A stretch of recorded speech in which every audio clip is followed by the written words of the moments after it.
जय सिया राम मित्रों। आज हम ये एपिसोड में हरियाली तीज पर मुख्य रूप से हम वार्ता करेंगे। और हरियाली तीज आपको पता है कि श्रावण मास के शुक्ल पक्ष की तृतीया को ये हरियाली तीज मनाई जाती है। और श्रावण मास की शुक्ल पक्ष की तृतीया जो है 23 जुलाई को है, लेकिन अगर देखा जाए तो ये 22 जुलाई को शाम को 7:21 पर लग जाएगी और 23 जुलाई को शाम को 5:02 तक लगभग रहेगी। तो इस हिसाब से उदया तिथि 23 को मिली तो 23 तारीख को ये मनाया जाएगा। मुख्य रूप से मुझे ये कहना है कि हरियाली तीज नाम से ही लग रहा है, हालांकि ये महिलाओं का त्यौहार होता है, महिलाओं का व्रत होता है और महिलाएं सुहाग के लिए करती हैं। और इसका मुख्य उद्देश्य जो होता है वो सुहाग की लंबी उम्र के लिए होता है, सुहाग प्राप्ति के लिए होता है, यानी कि पति की प्राप्ति के लिए होता है। इसीलिए कुंवारी कन्याएं भी करती हैं इसे। और हरियाली मतलब इस समय हरा भरा, सब कुछ हरा भरा होता है, एकदम हरे हरे सब जगह पेड़ पौधे सब नज़र आते हैं। जल बारिश की वजह से हर जगह जल नज़र आता है। और पुराने समय में इसी सावन के महीनों में खूब झूला झूलते थे लोग पेड़ों पर, और झूला झूल के औरतें मतलब गाना गाती थी, सब औरतें जो हैं, लड़कियां जो हैं, और भगवान की जो है स्तुति भी करती थी। लेकिन मुख्य रूप से अगर हरियाली तीज की बात करें तो हरियाली की तीज जो है उसको अब आगे की बात हम आपको बताते हैं। जैसे कहा जाता है कि पुराणों के अनुसार देखा जाए तो इसको कायदे से इस तीज के बारे में या इस व्रत के बारे में, इस कथा के बारे में अगर हम डिस्कस करें तो हालांकि ये कहा गया है कि माता पार्वती जी को भगवान भोलेनाथ उनको किस्सा सुना रहे हैं, उनको बता रहे हैं कि भादो मास का मतलब तृतीया थी और शुक्ल पक्ष की भादो मास की तृतीया थी, और उसमें माता पार्वती जी जो हैं वो बना करके, क्या बोलते हैं उसे, मिट्टी का भगवान का शिवलिंग बना करके कंदरा की गुफाओं में बैठ करके वो भगवान शिव की पूजा कर रही थी। और भगवान ने बताया कि मतलब इन्होंने 108 बार, सोचो कि 107 बार इन्होंने इस धरती पे जन्म लिया था पार्वती जी ने, और हमेशा इन्होंने पूजन किया बाबा भोलेनाथ का, शिव जी का, और उन्हीं को प्राप्त करना चाहती थी।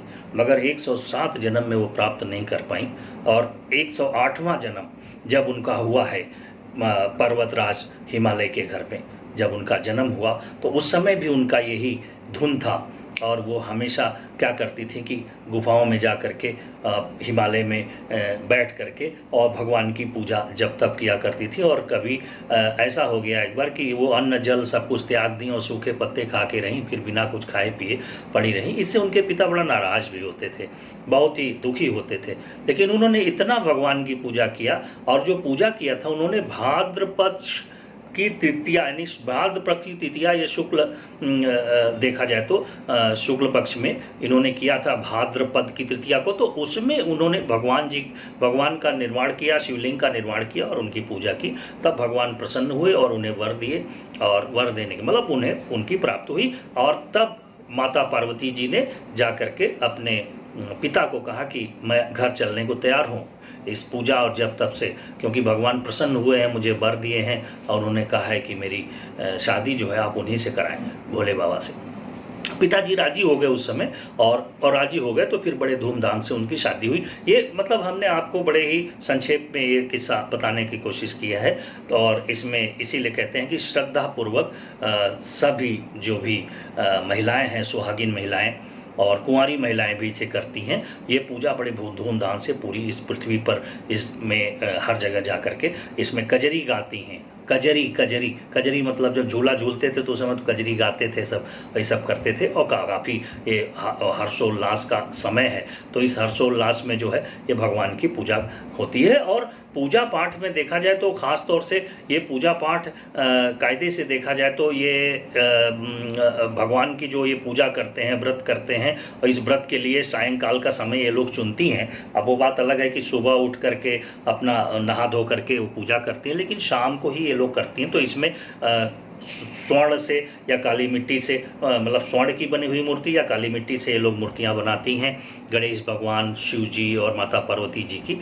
और इन लोगों की पूजा जो है सुहाग की थाली लेकर के और तमाम चीज़ें करके, और इनको पका खाना मतलब मालपुआ है, पूड़ी है, खीर है, और इस तरीके का। अब अलग अलग तमाम तरह के ये हैं, कैसे कौन कहा करता है, लेकिन पूजा पाठ में हरि अनंत हरि कथा अनंता कहीं सुनई बहुविधि सब संता तो कहा गया है। लेकिन ये है कि इसके बड़े लोग इस पर विश्वास करते हैं और पूजा पाठ करते हैं। तो हम समझते हैं कि इस पूजन को महिलाएं जो भी ये व्रत रहती हैं, उन महिलाओं को मैं यही ऊपर वाले से प्रार्थना करूंगा कि उनका सुहाग अमर रहे और तरक्की करे, समृद्धशाली हो परिवार, घर में सुकून रहे, यानी घर में एक मत लोग रहें, चैन से रहें। जो कहते हैं ना कि ये जो गजोधन होता है, ये जो टेंशन होता है जिसे आप लोग कहते हैं, ये ना हो, मैं यही प्रार्थना करूंगा। और मैं चाहूँगा कि भगवान आप लोगों की सभी मनोकामनाएं पूर्ण करे। बस इस समय खास तौर से जो ये चल रहा है, अब क्योंकि इस समय का देखेंगे तो हमेशा बताया गया है कि चतुर्मास में बीमारियां बढ़ती हैं, और संयोग से ये बीमारी जो कोरोना है ये तो चला आ रहा है मार्च से ही। तो ये कोरोना तो अभी और ऊपर जाएगा। अब तो 20,000 25,000 की ये रेंज बनाया है प्रतिदिन का भारत में, और जिसमें सबसे बड़ा योगदान बम्बई और दिल्ली का है। लेकिन हर जगह हर स्टेट इससे प्रभावित है। अब तो WHO ने कह दिया कि भैया ये आपके हवा में भी आ गया है कोरोना। तो सवाल उठता है कि बच के रहना है, और साथ में बचने के साथ साथ और क्या कर सकते हैं, बचिए जितना बच सकें। जो नियम कानून, जो तरीका, जो सिस्टम बताया गया है उसको आप उसको अनुसरण करें, और अनुसरण करके बचें। और क्या कहा जा सकता है, बचने की ज़रूरत है, क्योंकि ये 50 लाख से ऊपर जाएगा, ये जान लीजिए आप। अभी 2 महीना तो बिल्कुल एकदम चरम सीमा पे पहुंचेगा। तो बहुत ज़रूरी है, ध्यान रखें अपना, अपने परिवार का। खास तौर से करेंसी जो लेते हैं, रुपया पैसा, उससे बीमारी आती है। घर से कोई बाहर बहुत लोग नहीं जाते, उनको भी हो जाती, क्योंकि बाहर से ही कोरोना। तो कोरोना से बचने का भैया तरीका यही है कि जो बताया गया है उसे ध्यान रखिए। साफ सफाई, सैनिटाइजर, हाइपोक्लोराइड और वगैरह वगैरह सब आप पता है, आप लोग खुद ही मास्टर हो गए हैं, डॉक्टर हो गए हैं। ध्यान रखिए। जय सिया राम, जय भोले शंकर, जय भोले।